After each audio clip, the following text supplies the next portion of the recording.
Hi everyone. Today we are going to be learning that we can all participate in a Catholic mission. And we learned about being a missionary earlier in the year, and we learned examples of people who went far away to be missionaries, like to Haiti and other parts of the world. We learned about Saint Teresa of Calcutta, or Mother Teresa. We learned that she went to India on her mission. But today we're really going to focus on how we can be a participant in a Catholic mission in our own community, because you don't need to go far to be a part of a mission. And we're going to read a story that kind of illustrates that point. So today we're going to be reading a story called Sharing the Good News, and it goes back to the classroom of kids that we read about earlier in the year. So you might hear some familiar names. There's Renee, there's Mrs. Brand, Miguel, Jan, and then Father Danilo. So we're going to start reading that, and I want you to think about how you could participate in a Catholic mission in your own way.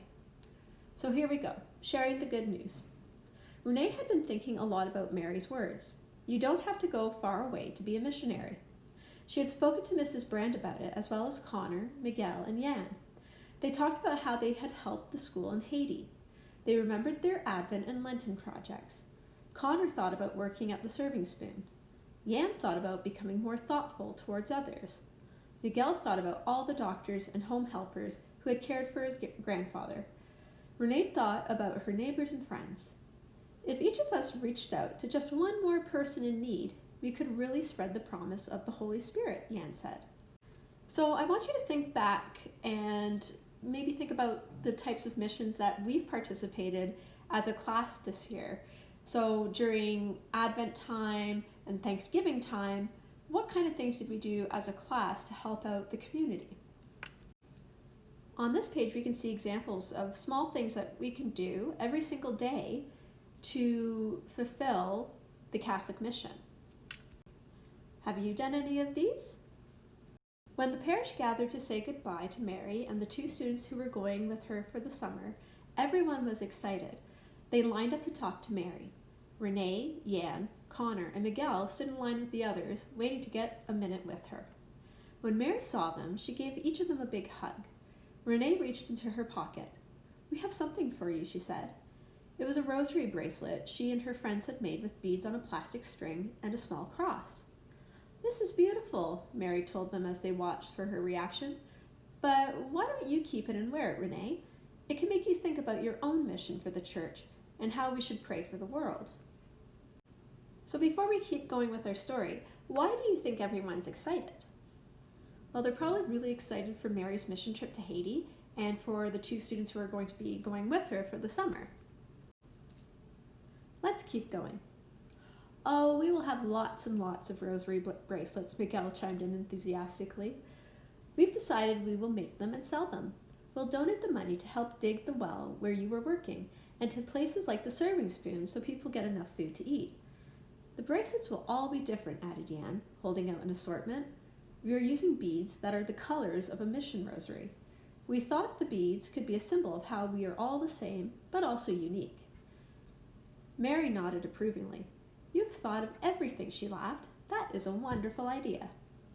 So if you're not sure what a rosary bracelet is, it's a little bracelet with 10 beads for the Hail Marys and a little cross and 3 beads for the opening. So why did Mary want Renee to keep the bracelet? Well, she wanted to remind Renee of her own mission for the church.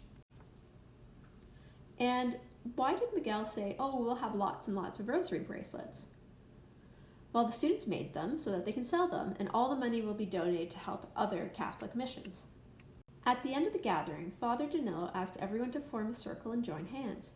Then he raised his hands and said, "Let us pray. Lord, we send forth your servants as messengers of salvation and peace. May the Holy Spirit guide them in their work with our brothers and sisters in Haiti. By their words and deeds, may they show others what it is like to live by the words of the gospel, so that they too may know the love of Jesus. We ask this through Christ our Lord. Amen."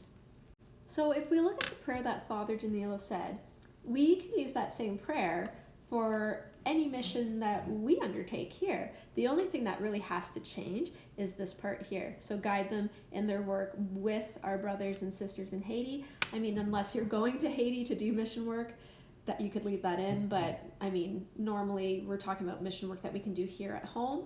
But yeah, we could use this prayer to bless our missions that we've done in class.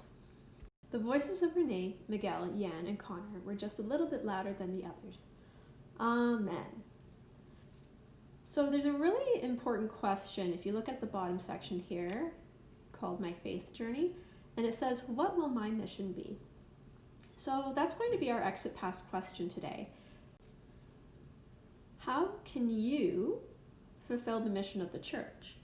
So if you remember in our story that we just read, we don't have to do anything too crazy or too big to help fulfill the mission of the church. We can do little things. We can reach out to just one person every day and still fulfill that mission. So I want you to think of something that you can do every single day, starting today, that would help you fulfill the mission of the church. And you can find the exit pass for today on our lesson homepage, and I'll see you guys tomorrow.